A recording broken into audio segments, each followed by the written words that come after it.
Hey everyone, it's Kristyn Burtt with Red Carpet Report. We are here live in the Samuel Goldwyn Theatre for the 84th annual Oscar nominations.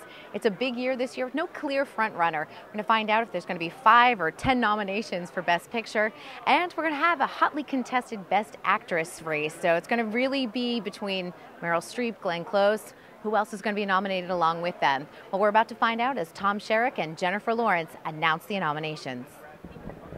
All right, you know, I think one of the biggest surprises for me, because everyone had been saying it's going to be 6 Best Pictures or maybe 8 Best Pictures, it was 9. Were you as surprised as I was? Yeah, mildly surprised, because it shows that there was great enthusiasm for those films. With this new system of weighted voting, it means that a lot of people put those films as their number 1. That's what got them onto that roster. So yeah, wound up with 9. And I think that this year, I think it's actually better having a fluctuating 5 to 10 instead of having that hard and fast like 5 or 10, don't you think? Well, I don't know. Time will tell whether it ends up being a race among, say, just 3 or 4, or whether there really is a genuine shot for some of the darker horses in that race to rise to the top. And I know that, you know, the artist has really sort of been rising to the top at the end of this award season, but Hugo came out with 11 nominations versus 10 for the artist. Well, Hugo was nominated by every branch, is what that means, because only the art directors nominate the art direction, only the cinematographers nominate cinematography, and the film is so exquisitely crafted at every level, from the acting to the writing to this, you know, cinematography, all the way down the line.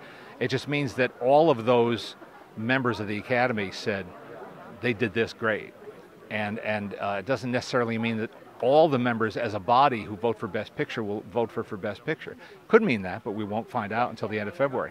Do you think that this means that Scorsese now has a real solid shot for Best Director? Well, there was no time he wouldn't have a solid shot for Best Director. Sure he does. Of course he does. Well, we waited a long time to give him his first Oscar, though. I was there when he finally got it. No, absolutely. No, he's been in Also Ran too many times. Yes. Too many. And what was your biggest surprise, I think, in terms of nominations? In the actors categories, the biggest surprise, because we have so many newcomers this year, which I think is a great thing.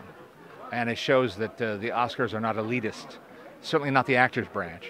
They welcome newcomers. They sure do, and having Jonah Hill in the mix and Melissa McCarthy and Rooney Mara at the last, you know? Yep, and Demian Bashir, who gives a beautiful performance and who's well established in Mexico but very little known here.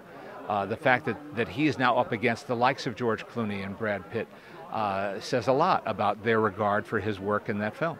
And how about some of the omissions? We didn't see Leonardo DiCaprio nominated, but I feel like J. Edgar lost a little steam and some momentum at the tail end of nominations here. Well, I was not a fan of J. Edgar, so it lost no steam for me. Made by very good people, hard-working people, and Leonardo DiCaprio is a very fine actor, but I thought he was miscast in that role, so I'm not surprised by that.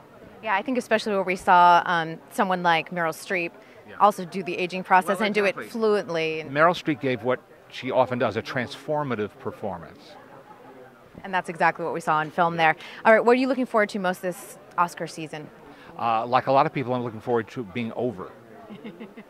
I'm not to sound, blasé or jaded or anything like that, but it's exciting to be here this morning. It's exciting to see all these people nominated. Let's do it. You got about 30 days before your rest. I know that. All right. Well, I hope you take a vacation on the 27th.